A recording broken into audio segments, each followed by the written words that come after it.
This week, for your assessment, I'd like to read you the story Feathers. Hope is the thing with feathers that perches in the soul and sings the tune without the words and never stops at all. Emily Dickinson. Part 1. His coming to our classroom that morning was the only new thing. Everything else was the same way it'd always been. The snow coming down, Miss Johnson looking out the window, then after a moment, nodding. The class cheering because she was going to let us go out into the schoolyard at lunchtime. It had been that way for days and days. And then, just before the lunch bell rang, he walked into our classroom. Stepped through the door white and softly as the snow. This class got quiet and the boy reached into his pocket and pulled something out. "A note for you, Miss Johnson," the boy said. And the way his voice sounded, all new and soft in the room, made most of the class laugh out loud. But Miss Johnson gave us a look and the class got quiet. Now isn't that the strangest thing, I thought, watching the boy. Just that morning I'd been thinking about the year I'd missed a whole month of school, showing up in late October after everybody had already buddied up. I'd woken up with that thought, and all morning long hadn't been able to shake it. The boy was pale, and his hair was long, almost to his back, and curly like my own brother's hair, but Mama would never let Sean's hair grow that long. I sat at my desk staring at his hair, wondering what a kid like that was doing in our school with that long curly hair and white skin and all. And he was skinny too, tall and skinny with white hands hanging down below his coat sleeves, skinny white neck showing above his collar, brown corduroy bell-bottoms like the ones I was wearing, not a pair of gloves in sight, just a beat-up dark green book bag that looked like it had a million things in it hanging heavy from his shoulder. Miss Johnson said, "Welcome to our 6th grade classroom," and the boy looked up at her and smiled. Trevor was sitting in the front row in front of me, and when the boy smiled, he coughed, but the cough was trying to cover up a word that we weren't allowed to say. Miss Johnson shot him a look, and Trevor just shrugged and tapped his pencil on his desk like he was tapping out a beat in his head. The boy looked at Trevor, and Trevor coughed the word again, but softer this time. Still, Miss Johnson heard it. "You have one more chance, Mr. Trevor," Miss Johnson said, opening her attendance book and writing something in it with her red pen. Trevor glared at the boy but didn't say the word again. The boy stared back at him, his face pale and calm and quiet. I had never seen such a calm look on a kid. Grown-ups could look that way sometimes, but not the kids I knew. The boy's eyes moved slowly around the classroom, but his head stayed still. It felt like he was seeing all of us, taking us in and figuring us out. When his eyes got to me, I made a face, but he just smiled a tiny, calm smile, and then his eyes moved on. I looked down at my notebook. Beneath my name, I had written the date, Wednesday, January 6, 1971.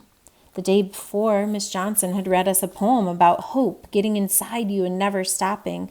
I had written the part of the poem down, "Hope is the thing with feathers," because I had loved the sound of it, loved the way the words seemed to float across my notebook. When I told Mama about the poem, she'd said, "Welcome to the 70s, Franny. Sounds like Miss Johnson's trying to tell you all something about looking forward instead of back all the time." I just stared at Mama. The poem was about hope and how hope had these feathers on it. It didn't have a single thing to do with looking forward or back or even sideways. But then Sean came home and I told him about the poem and the crazy thing Mama had said. Sean smiled and shook his head. "You're a fool," he signed to me. "The word doesn't have feathers. It's a metaphor. Don't you learn anything at Price?" So maybe the 70s is the thing with feathers. Maybe it was about hope and moving forward and not looking behind you. Some days I tried to understand all that grown-up stuff, but a lot of it still didn't make any sense to me. When I looked up from my notebook, Miss Johnson had assigned the boy a seat close to the front of the room, and when he sat down, I heard him let out a sigh. Something about the way the new boy sat there with his shoulders all slumped and his head bent down made me blink hard.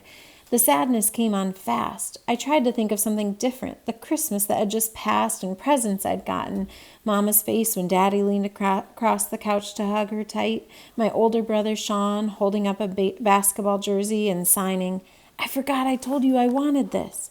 His face all broken out into a grin, his hands flying through the air.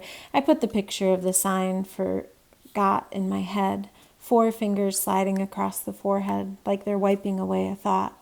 Sometimes the signs took me to a different thinking place. The bell rang and Miss Johnson said, "I'll do a formal introduction after lunch." All of us got up at the same time and stood in 2 straight lines, girls on one side, boys on the other. Miss Johnson led us out of the classroom and down the hall toward the cafeteria. As usual, Ray acted the fool, doing some crazy dance steps and a quick half split when Miss Johnson wasn't looking. Trevor turned to the boy and whispered, "Don't no pale faces go to this school. You need to get your white butt back across the highway." "I know I don't hear anyone talking behind me," Miss Johnson said before the boy could say anything back. But the boy just stared at Trevor as we walked. Even after, when Trevor turned back around, the boy continued looking. "Face forward, Franny," Miss Johnson said. I turned forward. "You're just as pale as I am. My brother," I heard the boy say. When I turned around again, the boy was looking at Trevor, his face still calm, even though the words he'd just spoken were hanging in the air. Trevor took a deep breath, but before he could turn around again, Miss Johnson did. She looked at the boy and raised her eyebrows. "We don't talk while we're in line," she said. "Do we?" "No, Miss Johnson," the whole class said. When Ray saw how mad Trevor was getting, he looked scared. When he saw me watching him, he pointed to the boy and pulled his fingers across his neck. "If I have to ask you to turn around again, Franny, I'm pulling you up here with me." I faced forward again. Trevor was lighter than most of the other kids who went to our school, and blue-eyed. On the first day of school, Ray made the mistake of asking him if he was part white, and Trevor hit him hard. After that, nobody asked that question anymore. But I heard Mama and a neighbor talking about Trevor's daddy, how he was a white man who lived across the highway, and for a while there were a lot of kids at school whispering, but nobody said anything to Trevor. As the months passed and he kept getting in trouble for hitting people, we figured out that he had a mean streak in him. One minute he'd be smiling, the next his blue eyes would get all small and he'd be ramming himself into somebody who'd said the wrong thing or given him the wrong look. Sometimes he'd just sneak up behind a person and slap the back of their head for no reason. The whole class was a little bit afraid of him, but Ray was a lot afraid. As we walked down the hall, I stared at Trevor's back, wondering how long the boy would have to wait before he got his head slapped.